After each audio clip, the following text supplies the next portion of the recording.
So this question's working with angles, and it's telling us that we've got identical rhombuses. So each of these four shaded shapes are rhombuses of identical size, so every angle opposite here will be the same and every angle opposite there will be the same, but different to those two because of the properties of a rhombus. So work out the size of the angle marked A.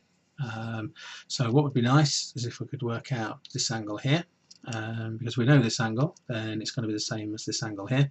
And we know that the angles inside a quadrilateral, because rhombuses are four-sided shapes, are part of the quadrilateral family, then we know that angles in a quadrilateral add up to 360.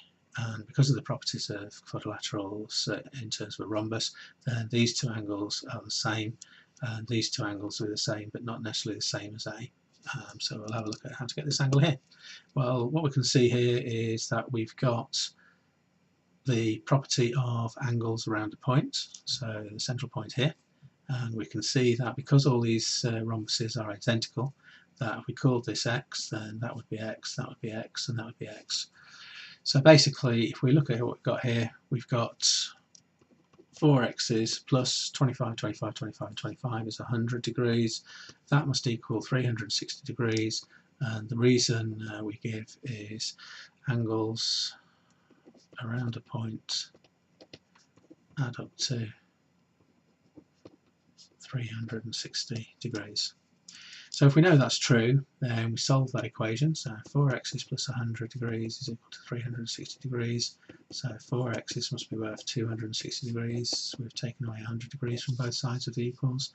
And then x is going to be 260 degrees divided by 4.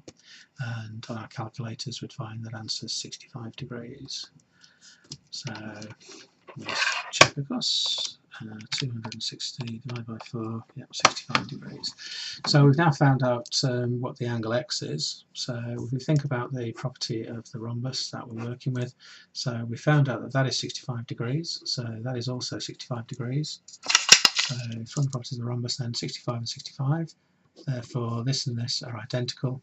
So if we call them y, then we know from the property of a quadrilateral that 2y's plus 130 degrees, so that's 65 plus 65 must equal 360 degrees, and again we can solve this equation then by taking away 130 degrees from both sides to find that 2y's are going to be worth 230 degrees divided by 2, so y will be equal to 115 degrees. So that means the angle A, so angle A equals 115 degrees. Again, it was about recognising properties of shapes. Rhombuses, opposite angles equal. These two opposite angles are also equal, but not necessarily the same as those. Angles around a point with 360 degrees. Create some little equations and solve through, and you get the answer then for what the missing angle is at A, which was equal to 115 degrees. So the answer line 115 degrees.